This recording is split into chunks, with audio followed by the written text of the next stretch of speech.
Drop it on them random.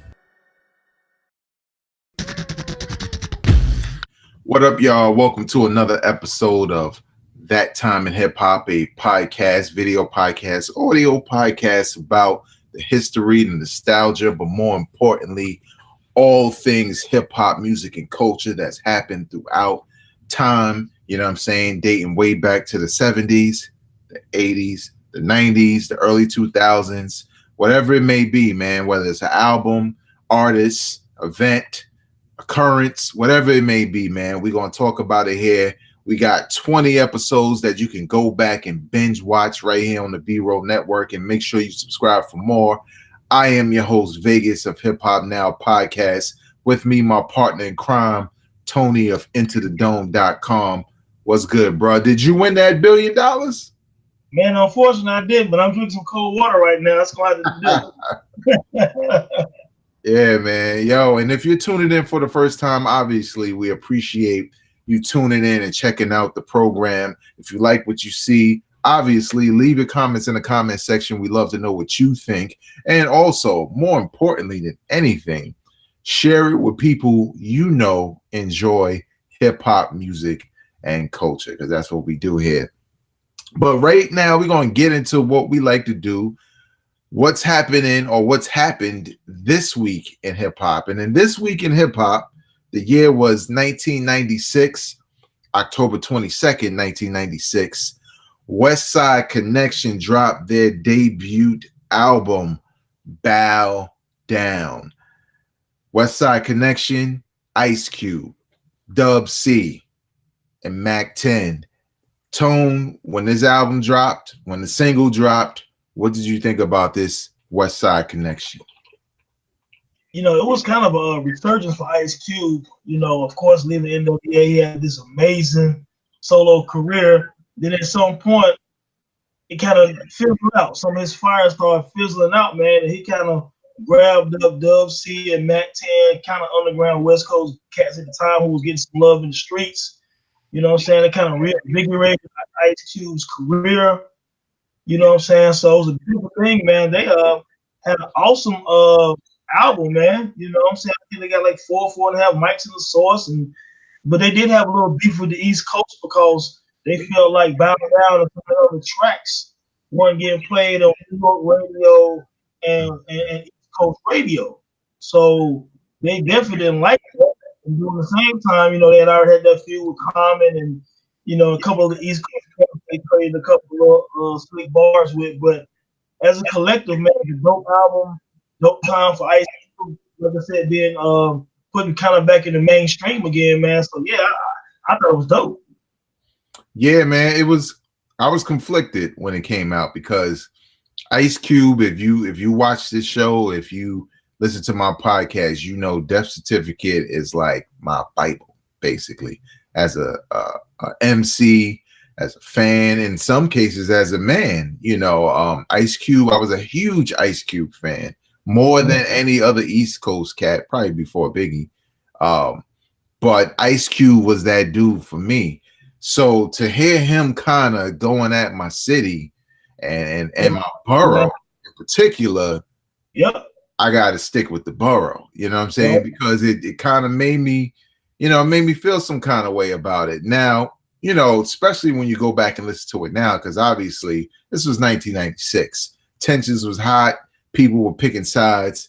And, you know, me, I'm the type of fan, I love people on both sides. So it was difficult. But I will say that when you listen to it now, you realize, like you said, the source gave it 4.5 mics, yet they literally have a song dedicated to critics of magazines. You know what I'm saying? You know what I'm saying? And not showing love while getting shown love in the biggest hip hop magazine at the time, being the source.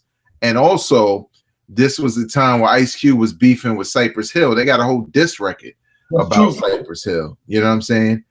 He also was knocked out and got his chain taken not too long after that by some of his former homies. And Cam and what's the dude from that photo? Self or I forget his name. I think it's Cam and Solo. I think he got Solo. Solo. I think Solo caught Ice Cube. If my memory serves me correct, I think they end up driving beside each other, in the streets of L.A.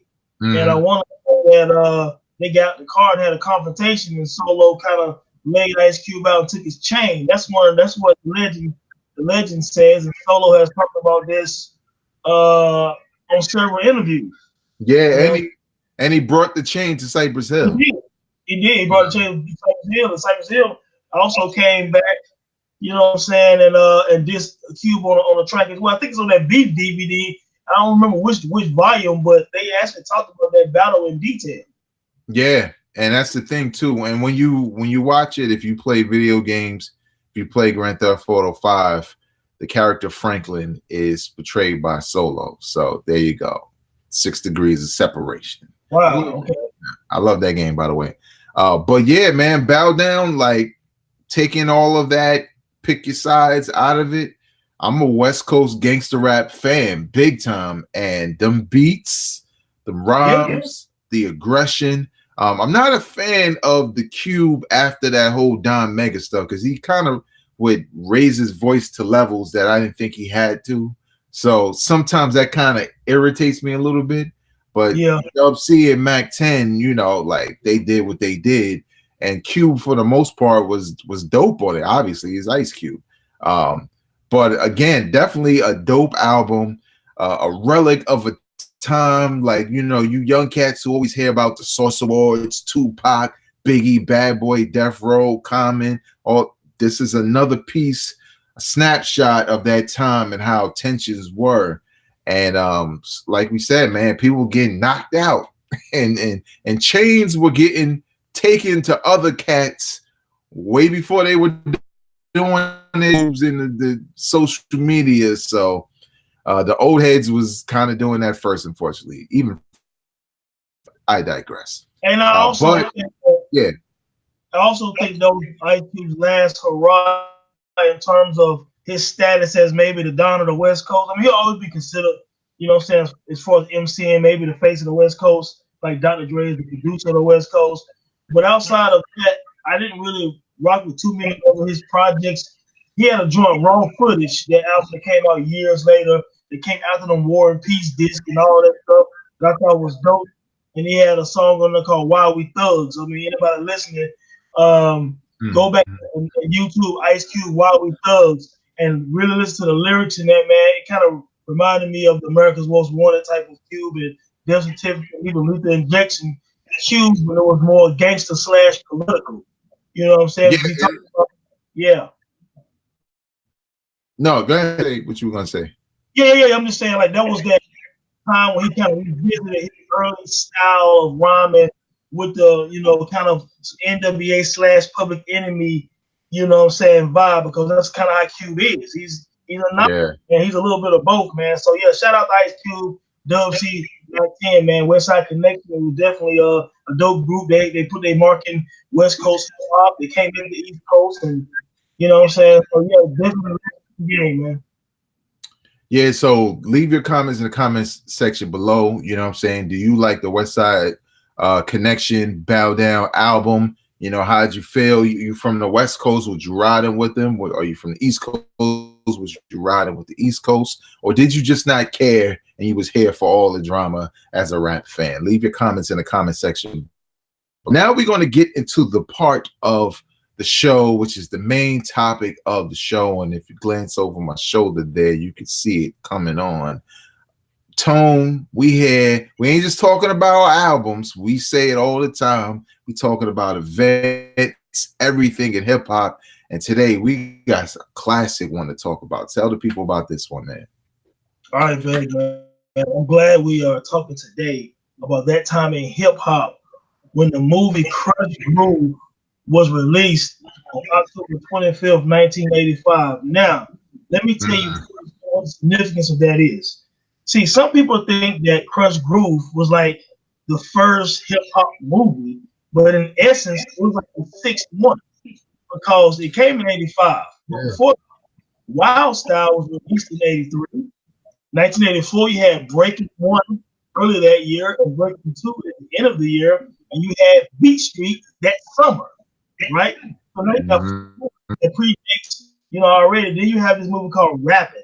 A lot of you guys might not have heard of Rapping. It's supposed to be like spin off of Breaking, and it's supposed to be like Breaking Part 3 with Mario Van Peebles. It never really Yeah, man. it never got the shine that the other mentioned movies got, but it is a movie that was released that was about hip hop. So I thought that was kind of funny. So Krush Groove is the fifth or sixth hip hop movie. Now the other significant part of that is Wild Style was all about graffiti. Breaking One and Breaking Two was obviously about more breaking than anything. There was some rapping, but it was more about hip hop culture and break dancing.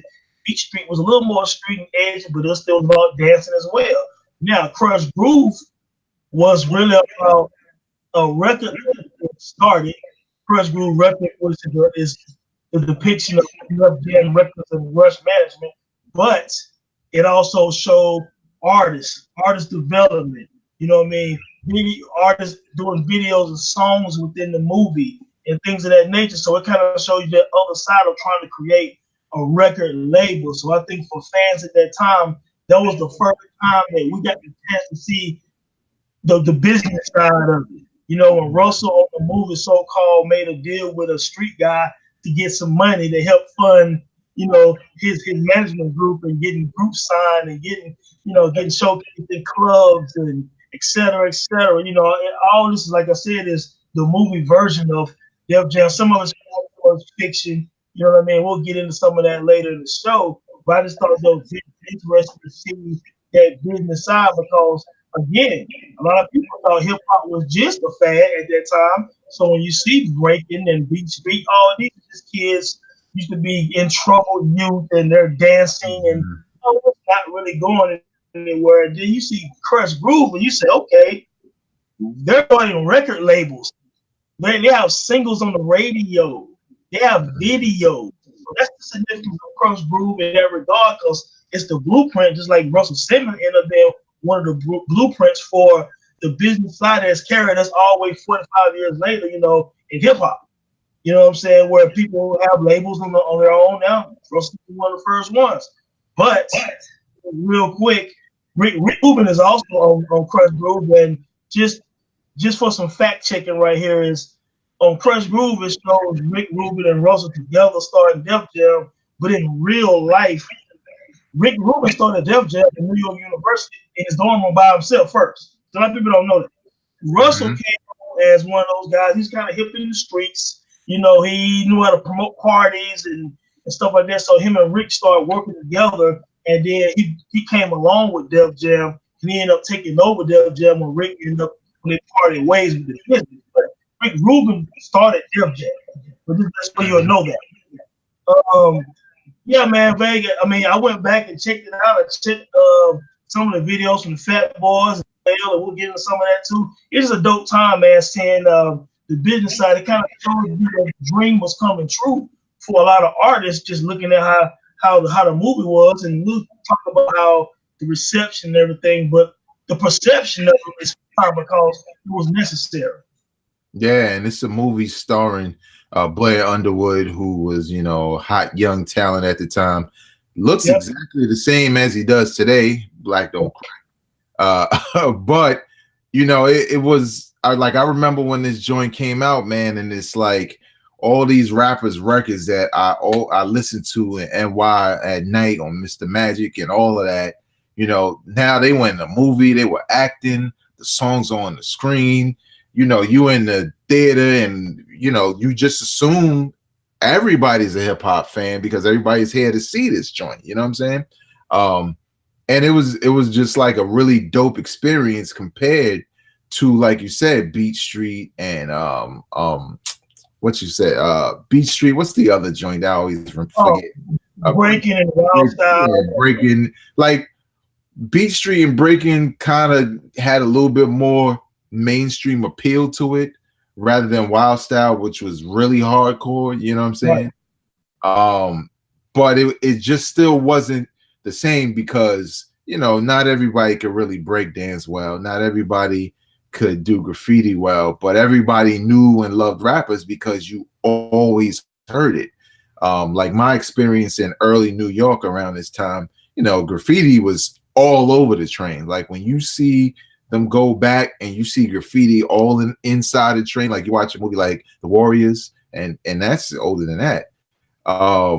You know, you see the graffiti and it's everywhere, and that's kind of how it was. But when Krush Groove came out, it was kind of like, damn, you know, and maybe I was destined to rap or something, but I kind of felt like this was more a representation of us because it was showing us, like you said, Tone, kind of moving to that next level, not, you know, looking for a handout, starting your own record label and stuff like that. Yeah, and you know, also again, you had star power because just kind of coattail when you think of Breaking 1 and 2. Yeah, yeah, Turbo and Ozone were popular street dancers, but they weren't necessarily mainstream. They were mainstream within the community in New York. They weren't mainstream all over the nation. You know what I mean? Yeah. And Beach Street was the same way. I mean, you had Ice-T on some of these movies, but he was a West Coast guy and he wasn't that large globally yet. But with Krush Groove, you had Run DMC. You know, you had Shaka Khan had a song with a soundtrack and a cameo. You had Full Force with a cameo. You had New Edition with a cameo. You had the Murders of the Fat Boys. You didn't know who LL was at the time, but he became this mega legend now. But he had this little shine real quick that we'll get into his significance in a few minutes. I mean, yeah, Curtis Blow, who at that time was the rapper who had signed a major record deal. And Curtis Blow was considered of rap at that time. A lot of people don't know that. It wasn't Run DMC. It wasn't Melly Mel. It wasn't you know, some of those Kumo D. It was Curtis Blow. You know what I mean? He had The Breaks. He had If I Ruled the World, which is on the soundtrack as well. So he was actually the face of rap at that time on the mainstream level. Yeah, he was kind of like Run DMC was like the up and coming, like right behind Curtis Blow. You could feel it, like they were going to be taking over, and you could kind of feel it. What LL was like brand new, but he was kind of going to take over. But like you said, it's like when you watch this movie and that If I Ruled the World set come on, you know, like he says it, the king is here. Like you know, Curtis Blow is the man in this joint. Yeah, he's the king, but you also saw in the movie I like the persona of Run on the movie because Run is like, I'm next up though. You know what I'm saying? Like, he had that swagger. For you young guys, again, me and Blake talked about this several episodes ago. Don't get the Reverend Run confused with this is Run from Run DMC back in the 80s. He was one of those dudes. He was a fly guy. He was a smooth man. He was a dope MC, and he know he was dope. So he had that swag first. You know what I'm saying? So you kind of see on the movie almost a change in the guard. You saw Curtis Blow, but you saw Run starting to kind of poke his chest out a little bit. You know what I'm saying? And just for another context for listeners also, Rush Management and Def Jam, it was called Krush Groove Records on there. But just for some context, Run DMC was never on Def Jam. Yeah. Run DMC was on Profile Records. So yes, Run and Russ are real brothers, but they never actually worked together in terms of Def Jam.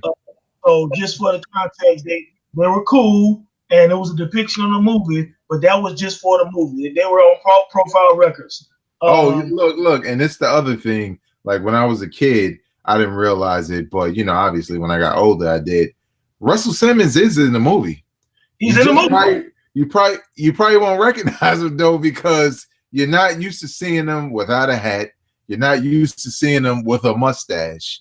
And he looks dumb young, you know what I'm saying? So he's there, but some people don't even notice that he's in the movie because you're kind of, you know, caught up in everything else that's happening.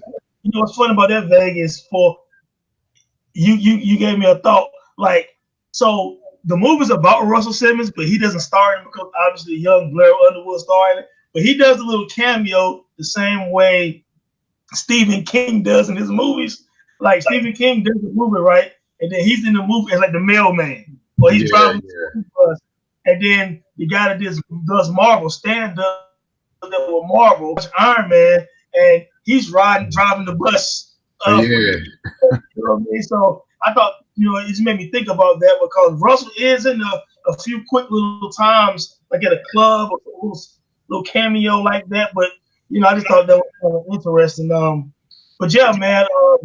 there was so much star power. And going back to what I was saying, Dr. Jekyll and Mr. Hyde, and anyone who knows hip hop know that Andre Harrell was part of that. He's this mogul now. One of the pillars of the business side of hip hop is Andre Harrell. You know, he rings bells in our culture.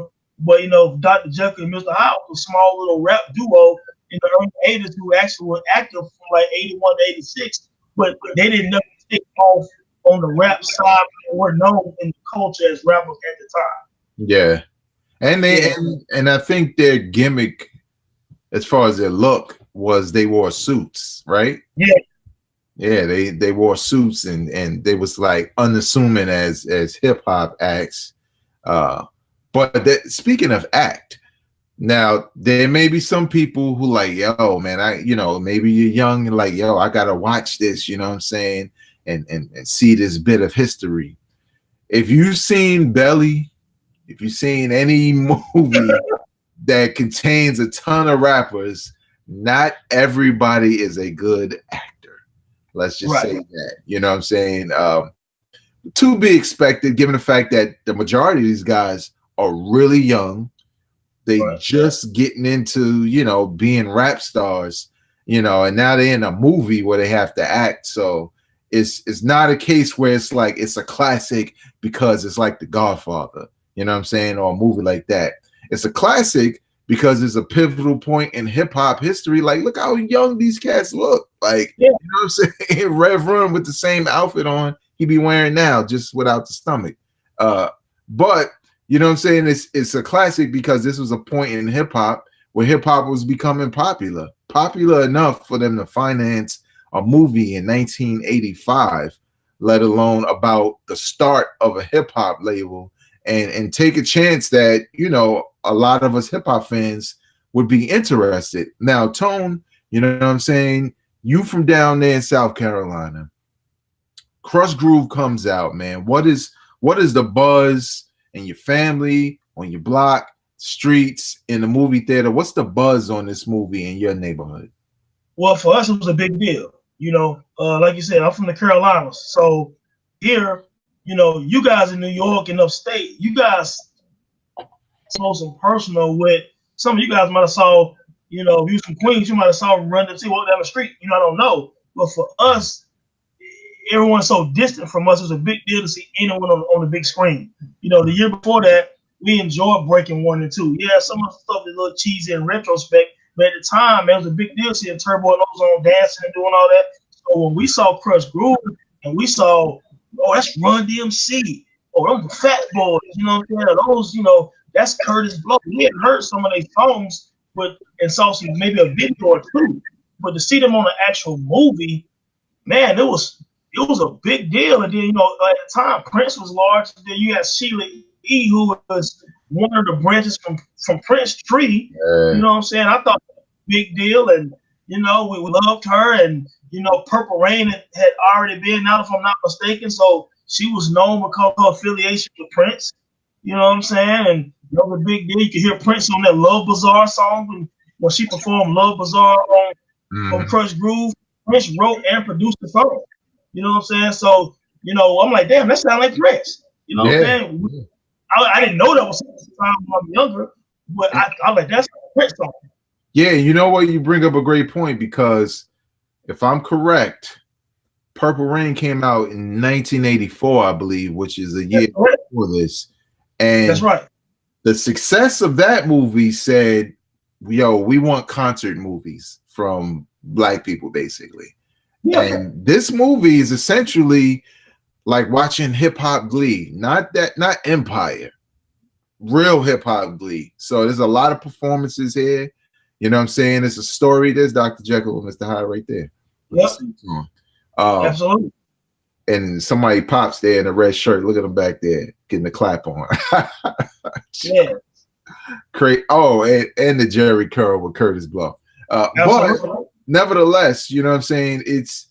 It suggests that what probably played a role in them getting this movie financed was the success of Prince's Purple Rain, and you know how much a concert movie did, and who knows what they thought about. You know, when they say they, we ain't talking about us when we say they, We talking about mainstream, other audiences, other neighborhoods thought about Prince's music before it came out, and they probably saw like, look, anything that's under our radar is probably hot. This hip hop scene is hot. There's a whole movement. Let's finance it, because I mean, you even for the 80s, man, the production value of this movie was really good. I think that's what got me excited about it. Yeah. I mean, you know what? If you look back, like you said, looking at it on screen right now, it wasn't like some like low budget. I mean, for the time, I thought it was very decent for the time, all things considered. But like again, with what we talked about the acting a few minutes ago, you got a young budding star and Blair Underwood, where I thought that was smart to have an actual actor play Russell Simmons, which he played Russell Walker or something like that. But that was smart to have a real actor carry the scenes. And then, you still have Sheila E. again, like I said, who had some star power at the time because Prince and the Revolution, the touring of Prince and Rain and stuff like that. You had that element in it. And speaking of Sheila E., so the love interest in the movie obviously is Russell Simmons and Sheila E. was just for the movie. They never had no romance in real life. But for the movie's sake, Russell Simmons and Sheila E. had a thing. Ron wanted her also. But the legend has it that Ron didn't like that part of the script because he didn't like the division it was shown between him and Russell kind of being mad and beefing over a chick.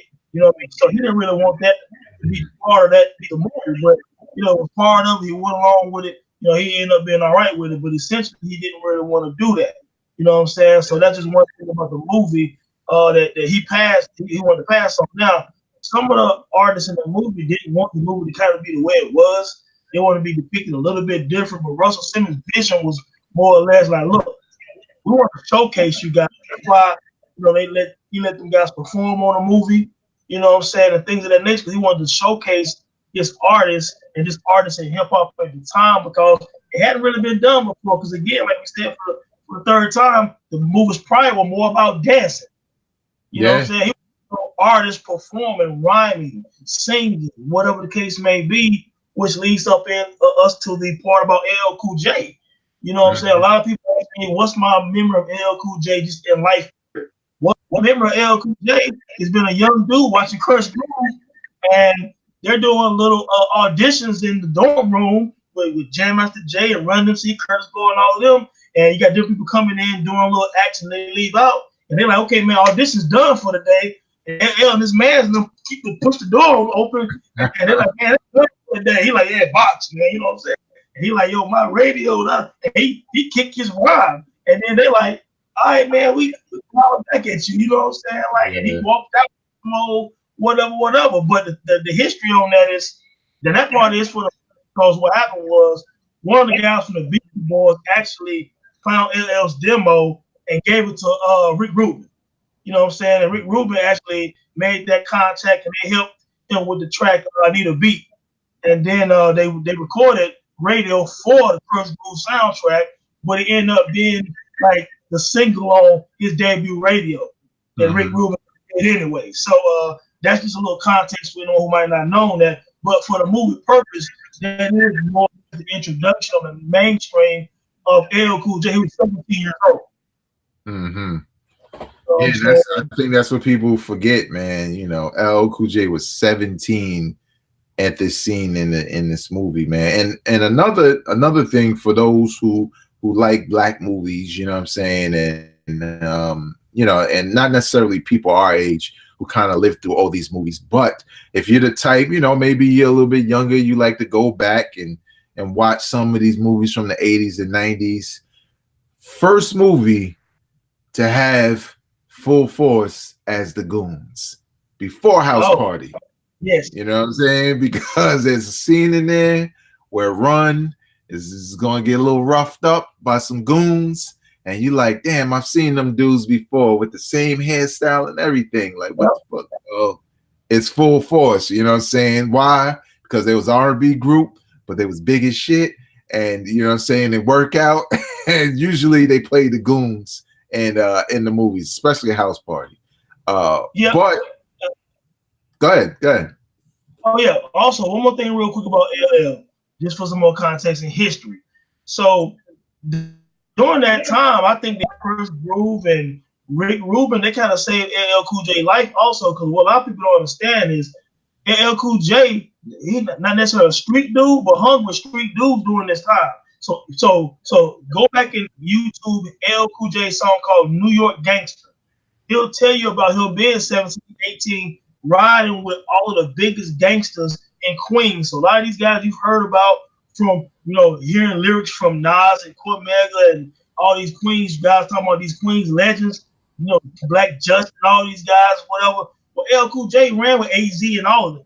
You know what I'm saying? All these guys that was big at the time in New York streets, real gangsters, they knew him as a shorty and they liked him. You know what I'm saying? He really rocked with a lot of real gangsters, and he really described that and named them.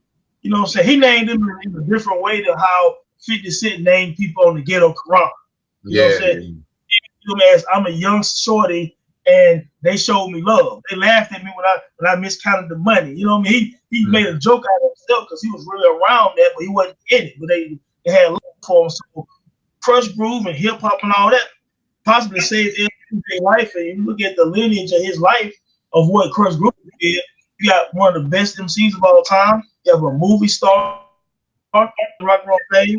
All of these things that L became. It started when he said box on Krush Groove, man. Yeah, man, that's where it all started, man. And the thing is he stood out, you know what I'm saying, as a result. Now, Tone, Krush Groove, even though it was like the 6th hip hop movie to come out, it did something, especially for a lot of the guys who were featured in here. Because, like you said, it was a concert movie, so to speak, and it showcased a number of different acts. And a couple of them got their own movie as a result of Groove, including Fat Boys. And the Fat Boys. Yeah, I mean, the Fat Boys, a lot of people don't understand. When you go back, the Fat Boys are very large in hip hop. You know what I'm saying? They were one of the focal points on Krush Groove. I mean, they had a lot of parts in Krush Groove. They had like 3 performances on there with Don't You Dog Me, All You Can Eat, another track. You know what I'm saying? And, you fast forward not far after that, you had the movie Disorderly. Their movie. You know what I mean? And you had a lot more videos that they came into prominence during that time. And a lot of people don't know that Curtis Blow actually produced the Fat Boys. You know what I'm saying? That's just a little connection right there that some casual fans might not know. That Curtis Blow is responsible for the success of the Fat Boys. Now, in the movie, they were called the Disco 3. Now, when they started releasing records, some of the records had Disco 3 on it. That was the original name. Yeah, that was the original name. So my brother DJ in the 80s, like I was expressed to listeners. I was a younger guy, but my brother was DJ 7 years older than me. I remember the records. I used to scratch and miss his records when he left out the house. And I remember having Disco 3 on it. Same way I remember Run DMC out records having profile records on it. You know what I'm saying? I mean, I remember it like it was yesterday. Yeah, man. Yeah, absolutely. One thing too that's dope about the movie Krush Groove and what you mentioned about the Fat Boys is the movie is the story of the start of Def Jam and this management group and their artists and trying to make it as a label. But the real underdog story, like you said, that happens in here because there's a lot of scenes, is the Fat Boys trying to make it also, because they're not as arrogant and established as these two within the movie, or Sheila E. They're kind of like, we got dope rhymes and we trying to make it. So, you get this 2 parallels between a label trying to get on and a group trying to get on with, on that train that Def Jam is, or Krush Groove Records is basically driving in this movie. So that was kind of one of the things, like as a kid in 1985 watching it, that I know I was really attracted to, because the Fat Boys were funny, their rhymes was fun, you know what I'm saying? And you got Buffy being able to beatbox like crazy, so it was just really dope and appealing. And I could see how they eventually got their own movie in Delirious, which obviously led to other things, and same thing with Run DMC with Tougher Than Leather and all of that. which later on led to, you know, other artists having their own movies, like, you know, to skip way forward, when you think about Redman and Method Man were How High, you know what I'm saying? That's right out of the Delirious and Tougher Than Leather, you know. Ice Cube with Friday. What's that? I'm sorry. Ice Cube with Friday. Still hip hop in the movie. Ice Cube with Friday, you know what I'm saying? Like you have and even though that was a little bit more to the left because you really didn't expect it, you know what I'm saying? But and especially what Ice Cube became as far as being a media mogul.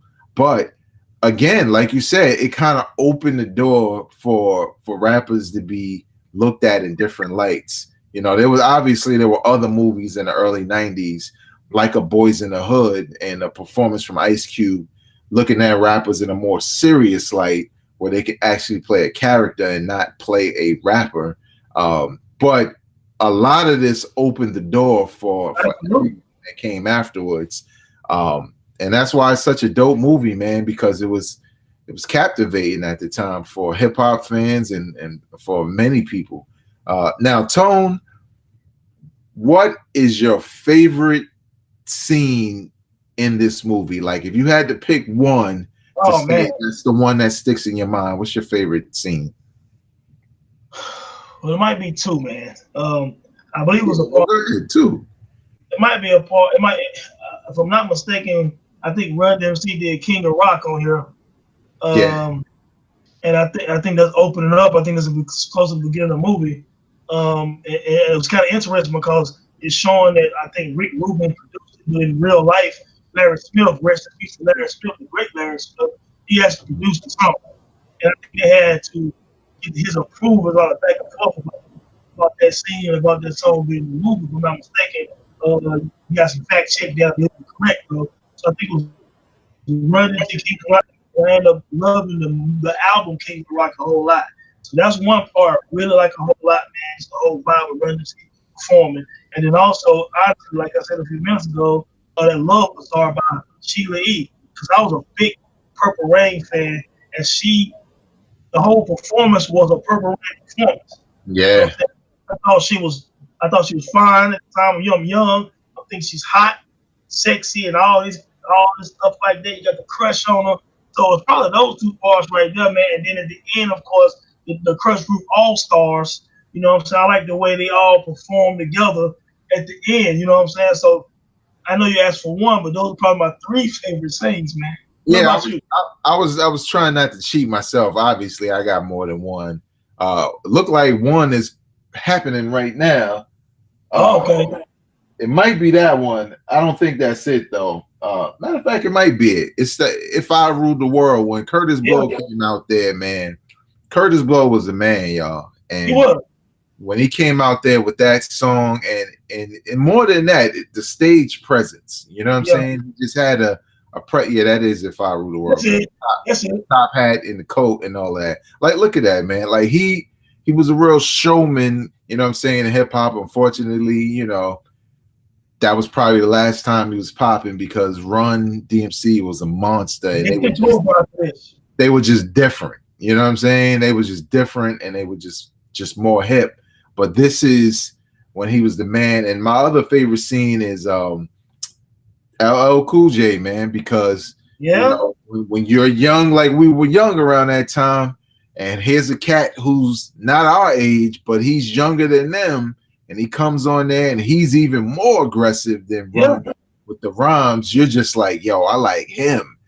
And I mean, that scene. Oh, also what I like about that scene is not just Run, but when they bum rush the room and Jam Master Jay, who was really in the streets, is like, yo, man, like he reaching for his gun. Yeah. You know, that part of it too was funny. And DMC's terrible acting it's hilarious.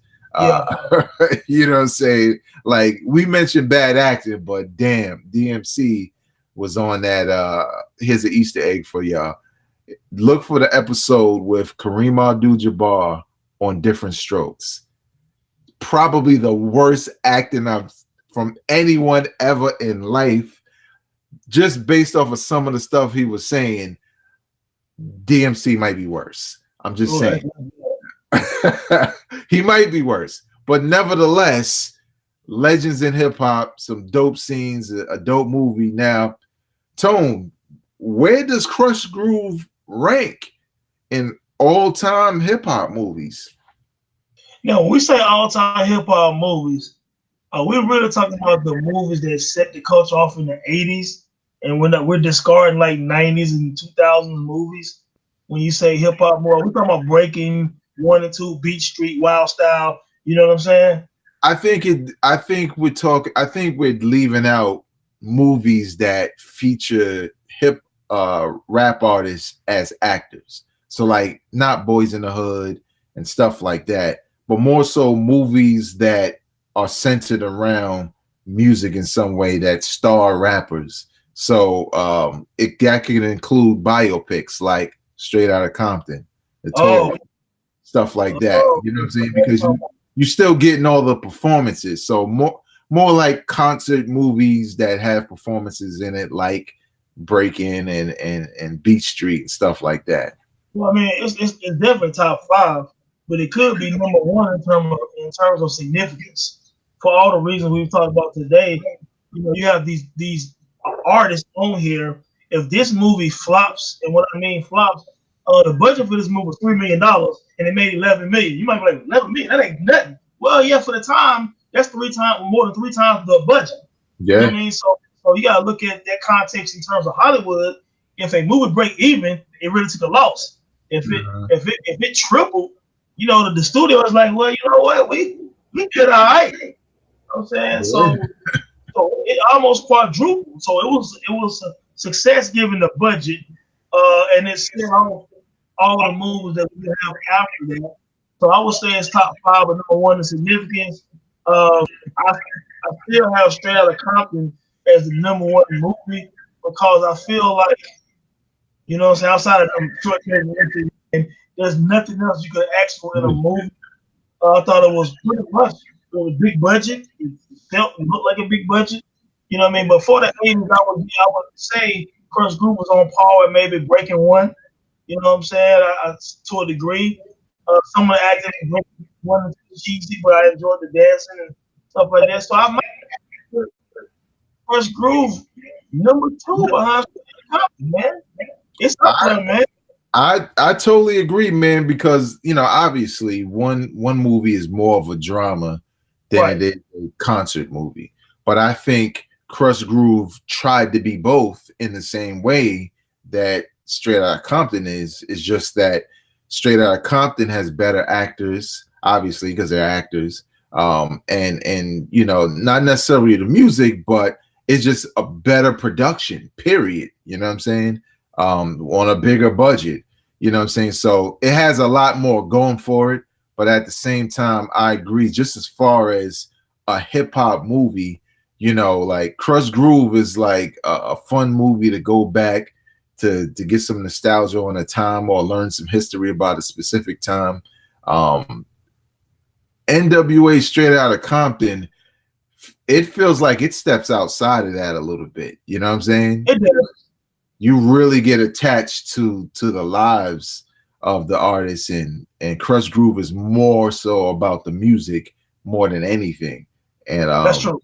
You know, it's really hard to say, but I agree, man. I think Straight Outta Compton is probably number 1, and Krush Groove is definitely number 2. Like you said, significance, because there's a lot of history here, and this is the type of movie that, you know, couple years down the line, next year, whoever, rest in peace, J Master J, it could be a movie where it becomes like a cult classic where people start watching it again, and you know, it becomes popular. That happens throughout films, and I mean, Friday was that, to be honest. You know, Friday wasn't.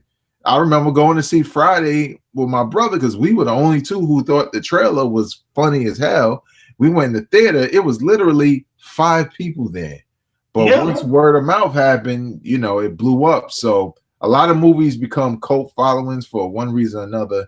And I kind of feel like Krush Groove sometimes gets forgotten. There's Russell Simmons. See? Yep. Sometimes it gets forgotten. He looked high too. Sometimes gets forgotten, but you know, it's a bona fide classic in hip hop, straight out of 1985, man. Check it out. It's on everything digitally, all of that. Is well worth your time. Leave your comments in the comment section below. Have you ever seen Krush Groove? Were you around when it came out? Tell us your story in the comment section. We respond. We appreciate it. It's all good. But now we get to the part in the show where we recommend something that you should go back or listen to for the first time. And my recommendation for this week is something that, you know, I was listening to recently and was like, damn, this is a good recommendation for somebody. It is the Murder Was the Case soundtrack out of 1994, led by a movie that I probably saw once when it came out, which was not Dr. Dre. Well, Dr. Dre is part of it, but Snoop Dogg's Murder Was the Case. You know the song off of his debut album, Doggy Style. I really like the remix more, and this soundtrack was centered around the remix. Starts it off, centered around that more so than anything. But at the same time, man, this is a soundtrack from Death Row that doesn't get talked about as much as Above the Rim or what else did they do? Poetic Justice, right? They did the Poetic Justice soundtrack. It just doesn't get mentioned as much, and I don't know why, because there's some really dope bangers on here. There's the Murder Was the Case remix, which was dope. There was Dr. Dre and Ice Cube reuniting for the first time ever since the whole breakup with Natural Born Killers. What Would You Do is probably my favorite record off of there with the Dog Pound. Just a really dope beat. What else was on here? Nate Dogg finally had his solo record on here called One More Day. What else? Sam Snead's You Better Recognize featuring Dr. Dre. That was a dope record, you know what I'm saying? Yeah. Also, you had a diss record on here. DJ Quick firing back at MC8 with Dollars and Cents. And I really, like, when I heard this, I didn't even think DJ Quick had it in him. You know what I'm saying? Because MC8 was so cool with it, with the way he attacked DJ Quick and his, you know, and his battles or whatever. And to hear that if it don't make dollars, it don't make sense. It's kind of played them. You know what I'm saying? Like, yeah, you know what? Let me give you context on that too. So the Smack was the year that Death Row had a whole set and Bad Boy had a whole set. Well, during that time, DJ Quick was rocking Death Row, so he performed that song in front of MC8. He was MC8. His guy was close to the front, and DJ Quick performed that song. That's the thing. Performance where Snoop came out the casket on the murder case and the crowd went crazy, whatever. He was a performance. Rage performed, Dog Pound performed, Sam Snead performed, Recognized, and Nate Dogg performed also. So yeah, that was the Death Row set. And DJ Quick performed that diss against MC8 while MC8 was in the audience. Yeah, and that's probably the hardest. That's probably the best. I don't think anybody's ever done that before. You know, I don't remember that. You don't never hear, like, you know, maybe there's some story under the cover somewhere where MC Shan was in the building when, you know, KRS performed The Bridge Is Over at one point. But, you know, because when you go that far back, you don't know what the hell was going on back there. Cats was like probably cool at the same time. Actually, I heard them tell a story like that one time. But Jodeci's on here. Jewels or Jewel, I forget. Well, Jewel, I guess. She got a dope song on here, remake of Woman to Woman. 15 tracks, man. The majority of this soundtrack is dope. So if you like Death Row, you know what I'm saying, whether you're a young cat who went back and listened to it, or you're an older cat, maybe you never listened to the Murder Was the Case soundtrack, I'm gonna tell you like this: you ain't finding it digitally. You got to go to Amazon and get the actual CD. I used to own the CD. I'm mad as hell I don't. I had to get it from someone else, ripped, because the only way to get it, probably besides vinyl, is a CD. But that's my recommendation for this week. Murder Was the Case soundtrack, Snoop Dogg, the whole Death Row camp. Tone, tell them about your recommendation for this week. Yeah, mine this week is Ninth Wonder, The Wonder Years, man. It came out in September 2011. And yeah, honestly I didn't know it was going to ever come out because Knife's supposed to have finished his album about 3 years before that. I think he had some distribution issues or something. I'm not sure. But it was a long pause for about 3 years because in 2008 he released a song called "Only Knew" with Styles P and Tyler Woods. It was dope. A track called "Miss Diva" with Talib Kweli, and a joint called "Star" with Lil Brother. Even though they weren't together anymore, but it was a track they had recorded. So songs started leaking and stuff, and I remember talking to him like, "Man, what's going on with the album, man?" Like, "Man, we still working on it, working some things out, whatever, whatever." I'm like, "Man, you need to drop the album." You know what I'm saying? So, 2011, he dropped it, and I was very pleased with it because I mean, he had a good blend of East Coast, West Coast on there. He had this song called "Enjoy" with Warren G and Kendrick Lamar. This is Kendrick Lamar's post Section 80, Be Good Kid, Mad City. So he had just done Section 80. He was born up on the West Coast. He was starting to get some steam on the underground. People was rocking with him on the East Coast. He had done a song called "High Power," produced by J. Cole. So Kendrick was killing it. You know what I'm saying? So he had Kendrick on that. He had the legendary Warren G on that. Then he had a track called "No Pretending" with one of his own artists at the time called Big Remo and Raekwon Chef. You know what I'm saying? So that was a dope song, and Ray really loved Knife. Ray really loved North Carolina and rocked down here with these cats for us. So shout out to Raekwon, the legendary man, because he showed Knife a lot of love, man. In North Carolina Rhapsody, a lot of love, man. Dude is all right. You know what I'm saying? He had guest appearances from, of course, Mac Miller, rest in peace. He loved Knife. He was the first guy to take Rhapsody on tour. You know what I'm saying? They loved Mac Miller down. It was a big blow to Knife and Rhapsody and Jammer family when Mac Miller passed away. Dude, it was very well loved down here, man. Scott Zoo was on there at the time. Scott Zoo was doing a lot of work with Knife. They all made great appearances. Fonte came back on a song called "Band Practice." That was the first time they had rocked in a couple of years. They reconciled some differences after Little Brother, and he came back and did the band camp track over there with Knife, and a lot of good songs. Beats was dope. He had a joint called the last track on there, "A Star You Are," with the West Coast guys, Terrence Martin and his brother Problem. Problem get a lot of love. He's a good MC. You know what I'm saying? And his own artist GQ. Yeah, man, it was a good album. No beats. If you like nice style of beats, I like all the beats. A Marshall Ambrosi is on there. A song called like "Peanut Butter Jelly" or something like that. Yeah, man, good guest appearances, man. Good beats. It was well received. All music was 4 stars. You guys are like boom rap. You know what I'm saying? Check out the Wonder Years, man. Knife One did a good job, man. Yeah, man, very dope album in my collection for sure.